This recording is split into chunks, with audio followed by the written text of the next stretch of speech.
So I'm going to use my experience working with students to give you some guidance. Okay, what are these images up here? These images are what, when I usually first start working with students, they tell me what is important to them in a school. Not all, but some students. Weather. I want a big school, small school, little school. I want an SEC football team. I want sororities. I want fraternities. So, what I'm trying to do today is to have you start thinking a little bit more introspectively than some of kind of the common things that people look at when they're thinking of colleges. Of course, there's possibly programs of study, but there's a lot of other things to consider when you're looking at your college list. And it's important that your college list is balanced. And what I mean by balance is it's not only just balance for admission probability and finding your home of peeps academically, but also is a balance to make sure that, your mom and dad can retire when they're 70 years old. You can go on some family vacations, and that when you get out of school, you're not going to be burdened with an amount of debt that's going to make you come back and live at your parents' house because you can't pay rent and buy a car because you're paying back your student loans. This slide is just to show you that one of the top things that students regret after they've had some distance between their undergraduate education and getting out of college is the student loans that they have. And one of the biggest ways that you can really search schools is to understand what are my financial parameters and balancing my school list, not just based on admission probability, but also probability of cost of attendance. And we're going to talk about that a little bit based through the view of different types of schools. So I'm going to talk about different school types. When you think about researching schools, I want you to put schools in certain buckets. And I will have this slide deck also up on our website later if you want to take a look at it. So for all of the students that I work with in Maryland, your state flagship school is the University of Maryland. Big time athletics, big research university, large school, and Maryland is selective. They're looking for very strong rigor in your curriculum, a strong GPA, and although they are test optional, if you're submitting scores, they are looking for strong test scores. Because your parents pay taxes in the state of Maryland, you get a lower price than students, for example, that are coming to University of Maryland from Pennsylvania or New Jersey or Ohio. So your sticker price is about $28,000 a year. For the most part, you should not expect to see a lot of money for merit scholarships or need grants from the state schools. Why? Because they're plowing a lot of their resources into subsidized pricing already for students whose parents pay taxes in the state. So this is one of your school types. It's a flagship state university, College Park. Okay, your next school type is going to be one of the more regional schools in the state of Maryland. So you always want to have at least one state school on your list. Why? Because you want your list to have plan A, plan B, plan C, and plan D. I can tell you my class of 2020 students, this time of their senior year, a lot of them thought they were going to be going much further away. And one of our rules is always, you should always have one in-state school on your list. Why? Because stuff happens. You're going to have a lot of change and growth between now and April of your senior year, but things could happen. So I had some kids thinking they were going to go to New York City in 2020, and then bam, COVID hit, and they were really glad they had an in-state option instead, because they didn't want to spend all that much money for online education. So always have a plan A and a plan B school for your in-state. Even if your heart is set on going away, I applaud you. I think that's a great idea for a lot of kids, but always have one of these schools on your list. If you feel like your academic profile might make Maryland a reach, then definitely look at some of these more regional state schools that you can consider as an option. Okay. Other types of state schools are going to be these state schools that are in states where your parents don't pay taxes. Again, generally speaking, you should not expect a lot of merit money or need grants from these schools. Why? Because in the example of Virginia Tech, let's say, those students are going to be paying $28,000, $30,000 a year if their parents pay taxes in Virginia and they live in Virginia. You as a Maryland student going to an out-of-state flagship university should expect to pay about sticker price. It ranges by school, but can be up to $50,000 a year. So as you are considering different school types, understand which types of schools are likely to give you merit money or need grants, and which types of schools are most likely to be sticker price. So we have in-state schools, flagship and regional. We have out-of-state schools, flagship and regional. Now, the second thing that some of you may or may not have heard about is something called the academic common market. It's a great opportunity if you want to go to an out-of-state school and attempt and try to pay in-state tuition. There's pros and cons to this, but let me talk to you a little bit about it if you haven't heard about it before. My husband and I have 3 boys. 2 of our 3 boys used the academic common market, and it was a great opportunity. So if the state of Maryland state school system does not offer certain undergraduate programs in the state of Maryland, they've cut some deals with some out-of-state flagship universities and some out-of-state regional universities. If you study certain programs of study, you can get in-state cost of attendance. Let's use some examples real quick. At the University of South Carolina, if you want to get a Bachelor of Science in Business Administration, you can enroll in the academic common market at South Carolina or the University of Tennessee. You can go to the Darla Moore School of Business or the Haslam College of Business, get a Bachelor of Science in Business Administration with Risk Management or Data Analytics, and you can pay in-state tuition. Great deal. You can also do some other types of programs of study like marine science, sports management, some engineering programs.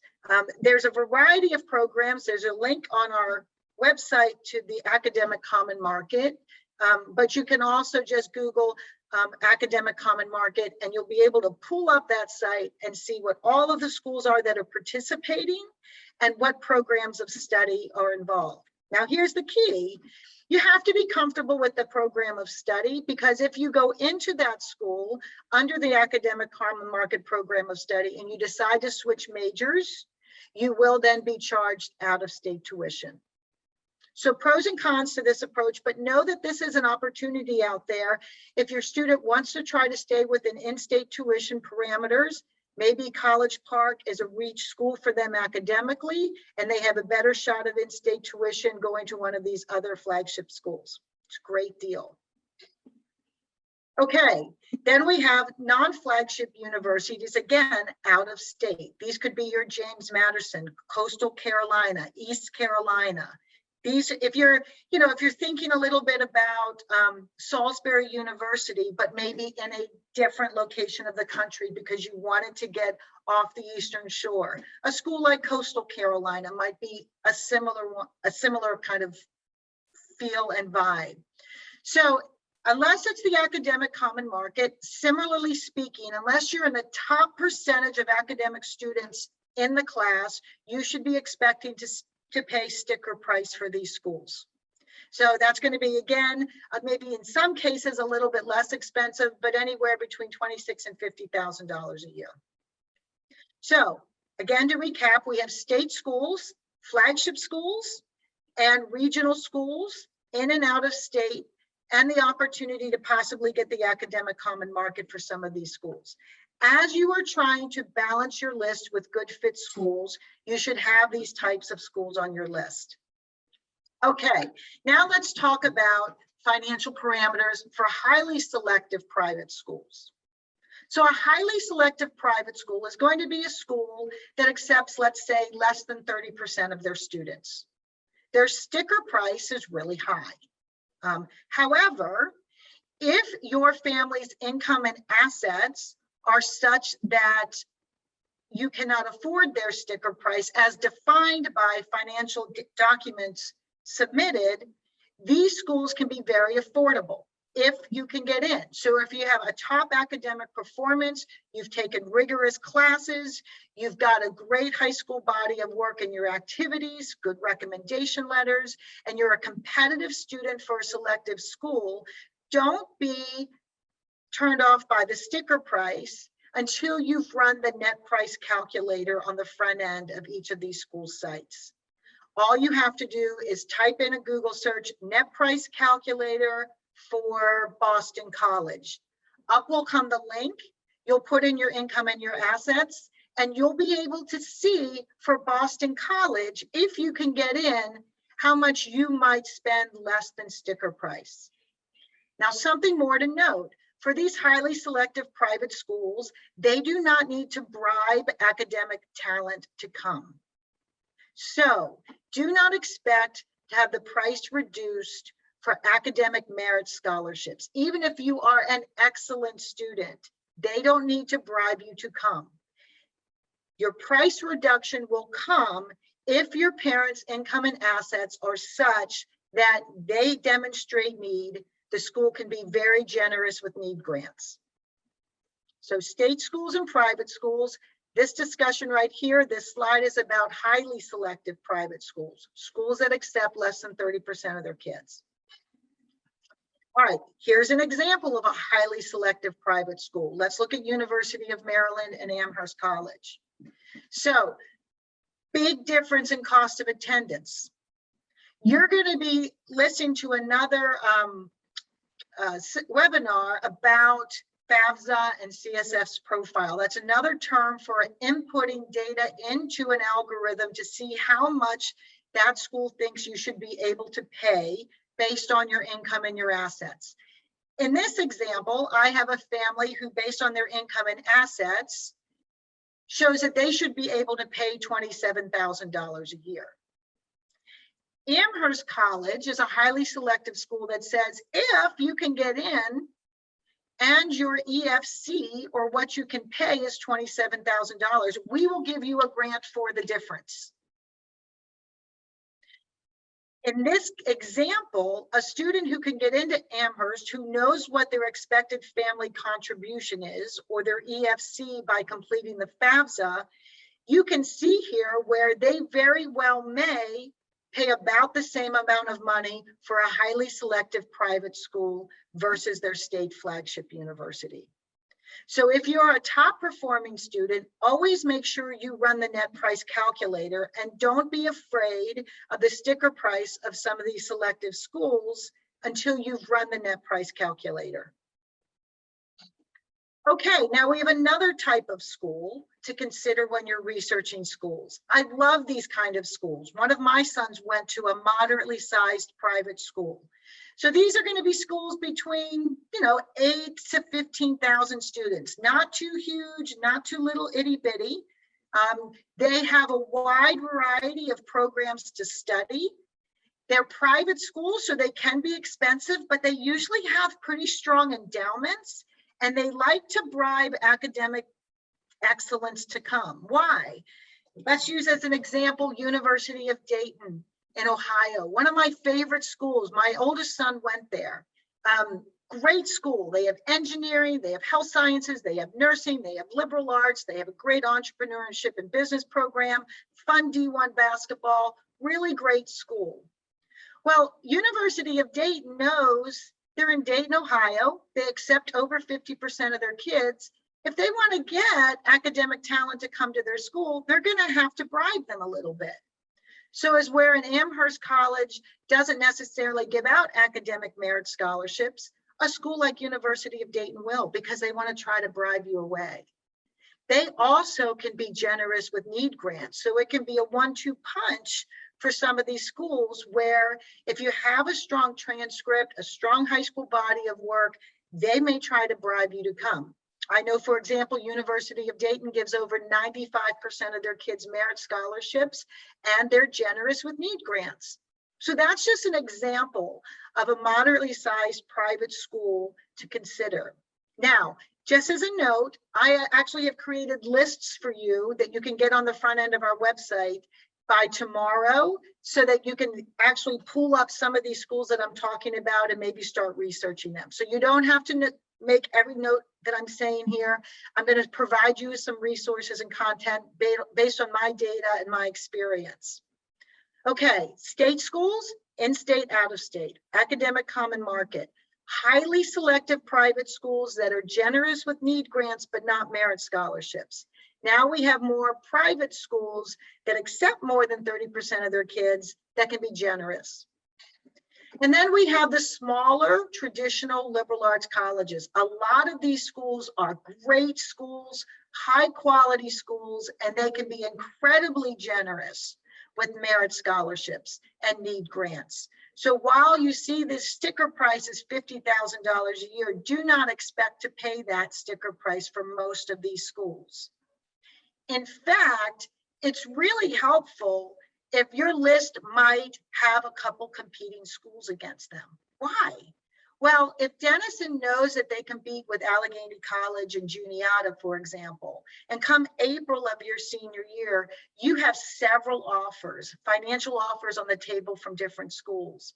If one of these schools is your favorite school, you might write an appeal letter and say, I really want to go to your school. However, you know, what's pulling me towards this other school is, you know, I have a certain budget and I've gotten a different offer from them. Is there anything you could do to help? You can do that with schools, but let me put a caveat to that. The state schools do not care. So you do not necessarily feel like you should be successful writing appeal letters to a College Park or a Penn State. You're going to get what you get from the financial offer from most of those schools. But for these smaller traditional private colleges, moderately sized and smaller, they may negotiate because they're trying to keep, you know, they're trying to keep their rosters filled. So if you have competing schools, you can use that to your advantage at the end of the, you know, at the end of the process.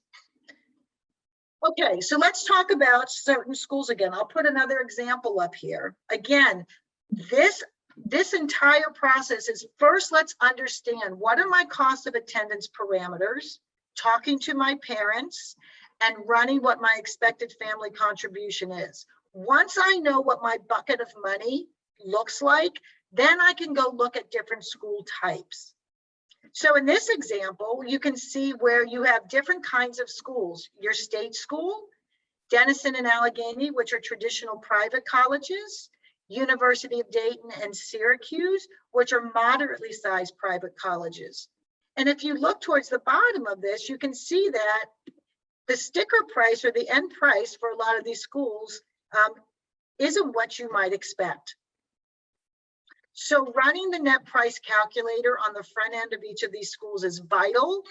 Understanding what your budget is vital. And then you can start looking at things like the weather, my program of study. What do I want in terms of extracurricular activities? What do I need in student resources? There will be plenty of good, strong schools that are quality schools within your budget. But if you're not balancing your list during this part of the application cycle, then you're going to be caught flat-footed at the end and looking at your offers in April saying, man, I wish I had known this and I would have done something a little differently. I am trying to get my. Okay, so let's say we've gone through what I call your, you've eaten your vegetables. You've done your FAFSA, you've gotten your expected family contribution, you've had the dreaded discussion with your parents or your parents with you about this is what we can afford for college. Then you can start looking at other things like what's the campus culture like? What are student resources like? What are the educational cultures like? What are the extracurriculars? And there's a great tool, again, that's going to be on the front of our website that I love. It's called Coursava, CORSAVA.com. It is a free tool to any student that wants to do it. And what's really fun about this program is it's like a video game. You are presented with about 125 different variables underneath each topic of of this program. And they're going to ask you questions about, is this a must-have criteria for you? Is this a would-be nice criteria for you? Is this a criteria you don't care about either way? Or is this a criteria that no way, if this school has it, I don't want to go there? This is a way for you to start identifying things that you may not even have thought of because you were still thinking about size of school and region of the country. This free program allows you to dig deep into what really is important to you. And it will help you kind of know, what do I need to be researching when I go onto a school's website? Because I've identified what the most important features are in a school to me. The next thing this program does, which is really fun, is you can input schools into the program and then start rating them based on what you've learned about them in your research. So it allows you to give any school that you're considering a 1, 2, 3, or 4-star rating through the lens of the filters here that you've designated as the most important. So it clears away the clutter so that if a friend is telling you, well, you should go to this school because my neighbor went there and they really liked it. Well, instead of just putting that school on your list, you could do a couple things. All right, the first thing I'm going to do is go onto the net price calculator on the front end of the school's website. I'm going to run it and I'm going to see if it's within the budget that I've set up for myself. The second thing I'm going to do is I'm going to put that school into my Coursava account where I've identified the most important qualities that are in a school for me. And I'm going to review that school through the lens of these must-have criteria. I'm going to identify what things I don't know about the school yet that are important to me. And then I'm going to go on to a virtual event session with the school. And then I'm going to look onto their website so I can do my research. I don't need to know everything about a school. I just need to know what's important to me. If you go through this process, it will help you clarify things so that you don't feel like you're being kind of pushed in all kinds of different directions from other people. And it'll give you some introspection and clarity. So I highly, highly recommend this program after you've identified, okay, what is my budget? What is my probability of having need grants by running the FAFSA and getting the expected family contribution, and then start running schools on your list through the net price calculator on the front end of each website. Then go through this process where you're going to identify what's important to you and then research the schools to make sure they have what you want. Okay. All these links are going to be on our site, so don't worry about writing them all down right now. I think right now is what I always put Stump the College Counselor section. And I think Ms. Scheller is going to monitor a chat box if anybody has questions for me. So feel free to type in some questions in the chat box if you have any, and I'd be happy to see if you can stump me. I always love hard ones. I see no questions yet. I think they're contemplating developing some really tough ones for you. That is fine. You said, Beth, that you guys are doing a FAFSA session later on. Is that correct? Paying for college. Okay. Okay. So they'll talk a little bit about FAFSA. We've also had a session with Salisbury University's financial aid office, and we have a video of that session. So if parents and students are interested in that, I can make sure they get it. Okay.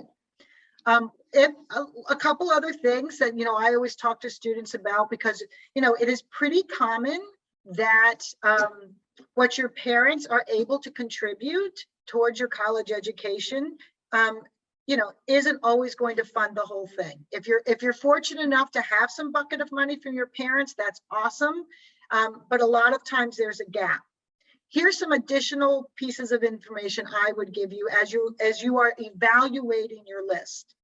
Student loans aren't horrible. I'm not saying you shouldn't have them as a student, but you should be considerate of what might you make after your undergraduate degree to support that student loan debt.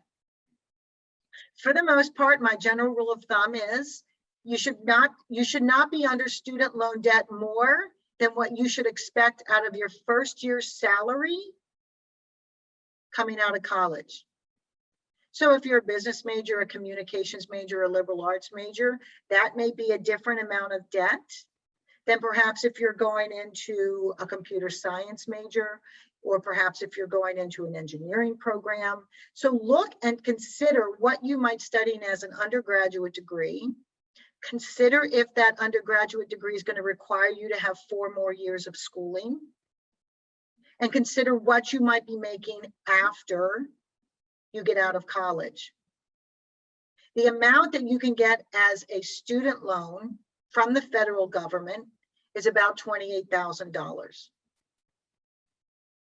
So keep those items in mind as you are evaluating schools. It's not that you can't take out more money with your parents, because they will be completing a Parent Plus loan, but the question is, do I want to?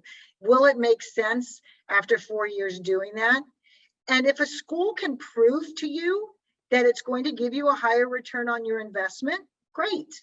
But know that before you go visit the school, right? Before you go boots on the ground and visiting a school, understand, what might I pay?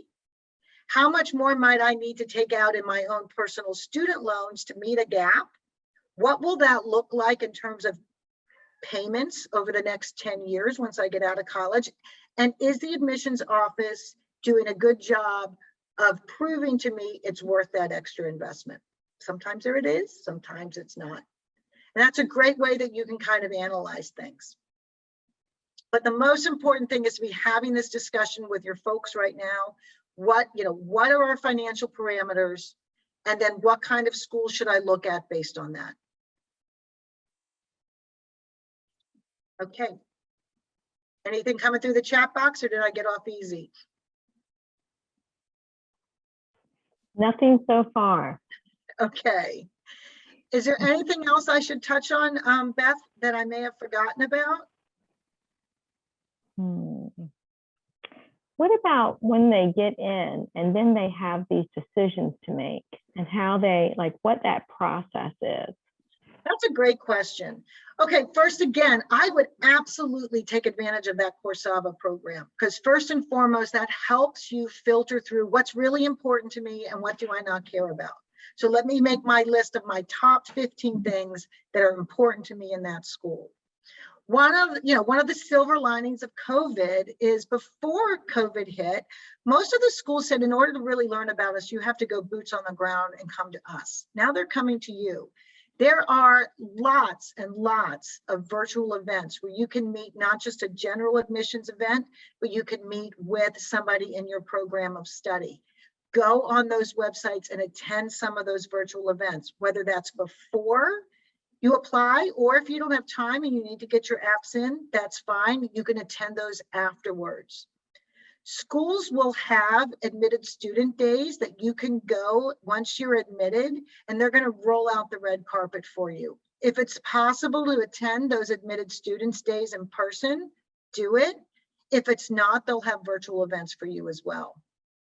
But again, as you are looking at evaluating your schools, I think that Coursava program is a really unique, easy way to identify what's important to you. So when you're evaluating, the pros and cons of each school, it's only through the lens of what's important to you, not what's important to everybody else.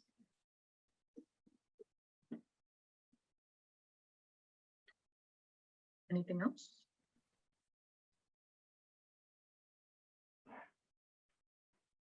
Betsy, as you've helped other students kind of work their way, and their parents work their way through this process, what are some things that you've seen students do that have been very helpful to them as they've navigated, the whole college admissions process? Do you mean more like in terms of how they approach their application and they present themselves in their application? Yeah. Okay. What you should know is that you have many, many tools in your arsenal to show that you will be successful in college and beyond. So please don't be pigeonholed just on one item. Your application gives you tons of real estate. Use every piece of it. Tonight, Mrs. Cronin is going to talk to you about building resume content, and how you uniquely describe your accomplishments so that people can see you have the traits that colleges are looking for. Make sure you don't leave anything on the table, and she'll talk to you more about that. So you have the activities you're involved in, you have your transcripts, but there are a lot of schools that might want to say, well, wait a minute, we want to see your first semester senior year grades. So make sure you're putting in that extra work this first semester, because it is the closest you have to being in college. And if you have, maybe you were a slow starter your freshman year, but you kind of crept it up and you kept going and persevering, that first semester senior year grades will be incredibly important to you. Another piece of real estate on your application that some students don't take advantage of is recommendation letters from people outside of your school. There are some great people that you can get recommendation letters from. I'll give you a great example of a student I worked with a couple years ago. He got a recommendation letter from his employer. He didn't think it would be worth anything because he worked at Subway for 4 years. But he put in his application, I made over 20,000 subs. And he had his employer write this letter for him. And I'll never forget the beginning of the letter, which was, what would I do without my John? And he went on and on and on about what a worker John was. John got into very selective schools, and he didn't think that some of them would accept him. And I think at the end of it, it was that recommendation letter from that employer that showed that John had the grit, the loyalty, and the commitment to persevere through things. John wasn't even going to ask his Subway manager for that recommendation letter, and it made a huge difference for him. So not just teacher recommendation letters, but if you have a clergy member, a volunteer, an employer, use those resources outside of your school community to write about you. They can be incredibly helpful. What other things would I use in terms of your application? It's possible for you to be able to set up something called a ZME account. A ZME account is, think of it as a URL that has your information on it that allows colleges to see a different side of you. And you can put that in the additional information section. So it's ZME, Z-E-E-M-E-E. But let's say, for example, you have a real talent in the arts. You're not going to study and get a Bachelor of Fine Arts, but you're really good at it. And you want people to see your portfolio of work, even if it's not required as part of your application. You could put your work in a ZME account and put that URL in your additional information section of the Common App and show people a side of you that they otherwise wouldn't know. You could do it also for musical performance. There's a lot of ways that you can get extra content into your application that might be interesting to people. So ZME, Z-E-E-M-E-E, is a great way to get content into your application through a unique URL that you make up for yourself. So those are some great ideas of some additional resources that you can use. Schools will allow interviews. They don't all necessarily require them, but if you go on to the front end of a school's website and type in student interviews, if they accept them, you can actually click a link and do a virtual interview with somebody. And that's a great way to add content to your file, by showing the school that you're interested and by sitting and having a conversation with them. You wouldn't necessarily know that that's something you could do unless you did a little digging and a little research. But scheduling interviews with schools are great ways to show demonstrated interest and to bring a piece of you that they otherwise wouldn't see in your paper file. I think it's pretty good. That's about it. Thanks. There is one student mentioned any information on community colleges. That I think is going to be with your Warwick session coming up, correct? Yeah, tomorrow night we'll be hearing from Warwick. Yeah. They have both sessions tomorrow night. Yes, yeah. One thing I would tell you, because most of my work is going to be in the 4-year programs, is community college can be a great way for students to save some money, and you'll learn more about that in the next program. One thing to note is most programs, if you're transferring from a community college outside of the state of Maryland, you want to make sure that they will accept your credits. State schools in Maryland will accept your Maryland Community College credits. Not all schools outside of the state of Maryland would. So you want to be careful if you think you want to go to 2 years of a community college in Maryland and then transfer out. Check and make sure that where you think you might be going will take your credits. And there's a way you can do that on any school's website. You type in something called transfer equivalency table, and the school's website in most cases will allow you to put in the name of the school and the course number, and it will tell you if they accept it. Okay. And Betsy, I see that we have several parents on tonight, and I was wondering if you could offer any suggestions to the parents on how they help support their student through this process. This is the hardest thing in the world for parents, because and I speak from the heart because we did it with our 3 boys. At least this is how we felt. And I think a lot of the parents I work with feel, you just want to check the box off and be done with it and know where your kid's going to school. And that's not how this process works. This process is designed to be a journey by which they introspectively grow and they learn to do things on their own, and they're going to fail, and there's going to be a problem or a hiccup somewhere, and it's not the end of the world. And you've got to allow them to have the space to do this. And if there's a hiccup or a failure on something because an app didn't get sent properly, you will work through it. The other thing I can say for parents is, give the kids space, but students understand that maybe you could make a deal with your parents.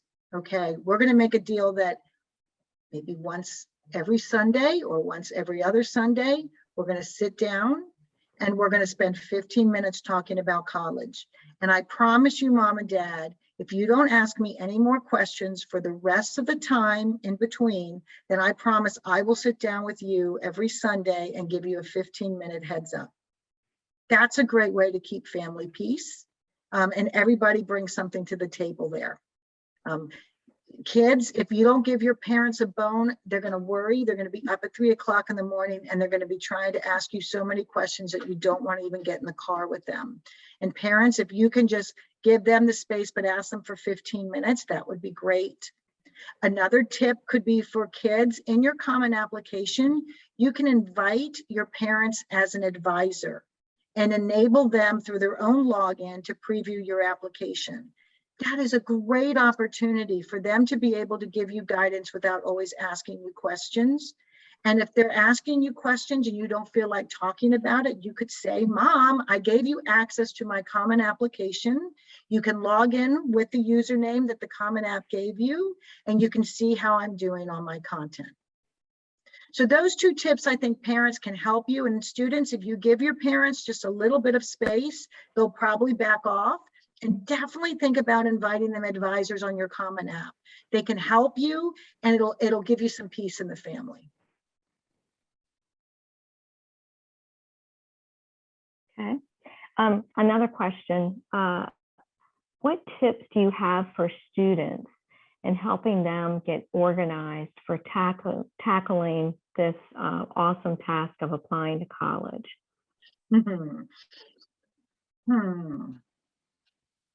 Well, in terms of organizing, I know when my daughter, when Zoe, my daughter Zoe was applying to college, she set aside like her Sundays as her days for working on her Common App, her essays. And I also remember, as far as the essay went, she would do it in different stages. So she would start by just jotting down some ideas, and then she would come back to that idea and maybe write a paragraph. Then she'd come back a couple of days later and add to that. There's a free resource that I really like. We actually partner with him, with our own students. You may have heard about it before. His name is Ethan Sawyer, the college essay guy. He's got tons of free, awesome content on his site for organizing the college kind of application plan. He gives support on how to write different kinds of essays, the personal statement, the activity list. We follow a lot of his content and what he does, and he makes all of his stuff free. Again, it's Ethan Sawyer, the college essay guy. And this is a really simple one, and you're going to hate me for saying it, but keep a calendar. Start keeping a calendar. If you can do that and just note down what are your deadlines and working back from them, it'll give you a sense of control so that you don't feel overwhelmed.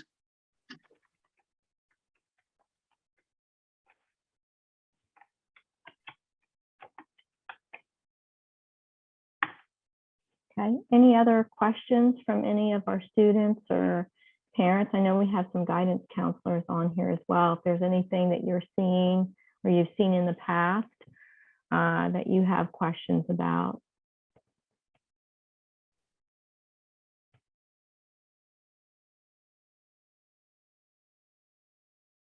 And I do want to remind you all that we have college essay support available to all of our high school seniors going on right now. And I've been seeing through Google Classroom that students have been started requesting support of these teachers. This will continue through Tuesday, November 23rd, and your student can contact the teacher that is involved in this program in their school, and then they will send them an assignment in Google Classroom where your student will upload their essay and any questions that they might have about it. And that's when the conversation begins. Betsy, I just got a question for you, and it says from one of our students, what's the best way to help a senior that is undecided? Undecided about what? Anita, do you want to speak? You want to unmute yourself and share? Are you undecided about what kind of college? Are you undecided Program about of study? program of study? What kind of college? Whether you want to, major. Oh, okay, good question. All right, so first off, I believe that there is so much growth that, it is not paramount that you know what your undergraduate major is. If you ask your parents or any adult, myself included, if what they studied as an undergraduate is what they're doing now, it's probably very, very slim that we're doing what we studied. Part of college is having the grit of getting through 4 years and a Bachelor of Science or a Bachelor of Fine Arts or a Bachelor of Arts and getting your work done. I wouldn't feel like you have to know exactly what you need to study. Some students do. I mean, they know that they are STEM oriented or humanities oriented. But if you're not necessarily certain what you want to do when you're looking at researching schools, go to the school site, click on academics, and look at their different colleges. What are my options there? Do I think I lean towards but there's a free resource, another free resource I will put on our site that I like. Maybe I can even share it with you for a second. Let me add this up to give me a second. It's called College Majors 101. I really like this site. Let me throw it up here just for everybody.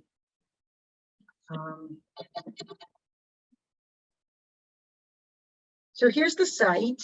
It's free. And we use it for our students. And let me log in and just show you.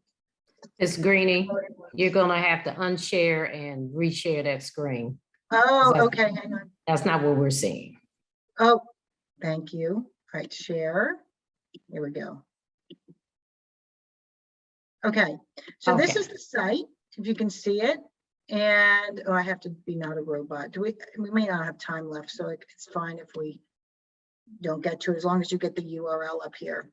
So this is a great free site that I like, and here's why I like it. It breaks different programs of study out into 5 buckets. So let's say your bucket was, medical and life sciences. You can look under that bucket and see all the different kinds of programs that you might study. And a couple things I like about this site. Number one, you could be like, oh, I hadn't even thought about food science. That's interesting. I wonder what that's all about. And then you can click on the major. And the things I like about this particular program is it'll explain the major. It will also show you the median income of somebody who has this undergraduate program.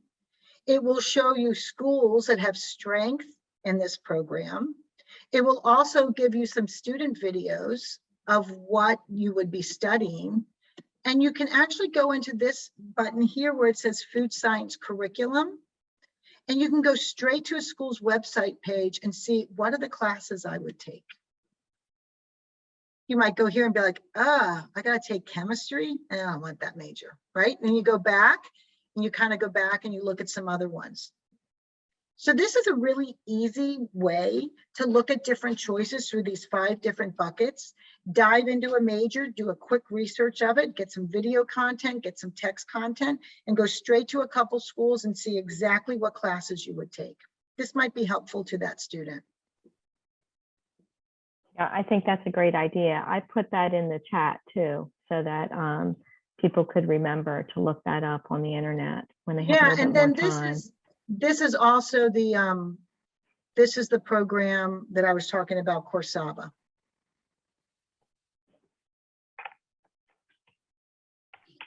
So I think both of those might be of help to everybody. We use them with our students all the time.